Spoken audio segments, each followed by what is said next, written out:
Hello. Today we're gonna make this teriyaki chicken with only 3 ingredients and some optional garnishing, but you only need 3 ingredients to make this.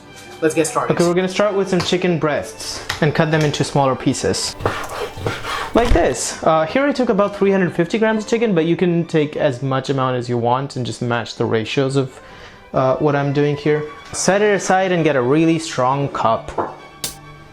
Okay, the cup doesn't have to be strong, but just get a cup. And in the cup, add about 4 tablespoons of soy sauce. There we go. And 2 tablespoons of brown sugar. Now this ratio is kind of simple. Just take half the amount of brown sugar as you took soy sauce. So I took 4 tablespoons soy sauce. I took 2 tablespoons of brown sugar. Now let's mix it. Now if you like, you can also chop a clove of garlic and add it to it. Okay, now we're gonna get to frying. Actually no, before we get to frying, we're gonna make a side.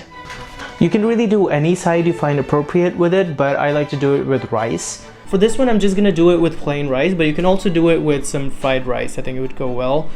You can watch this video here for that. Okay, now back to frying. Pour some oil and start frying the chicken at a high flame. Fry it until about 1 minute till it gets a white coating, and then season it with salt and pepper. Then keep frying them until they get a bit golden on the outside. Then pour in the teriyaki sauce that we just made. And then keep cooking it at like a medium heat till the sauce starts to get thick and sticky. And really have some patience with it. And if you find yourself running out of patience, add some corn flour to it to thicken it. But I would recommend doing the patience thing. And actually, while you are waiting for it, it smells really good.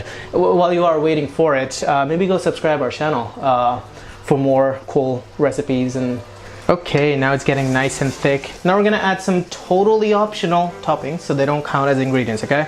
We're gonna add some sesame seeds and just a little bit of spring onions.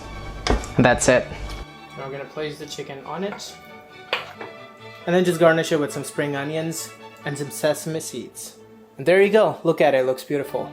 Also, if you liked the video, give us a like down below and also subscribe to the channel. And actually watch this video next, it's a really cool video.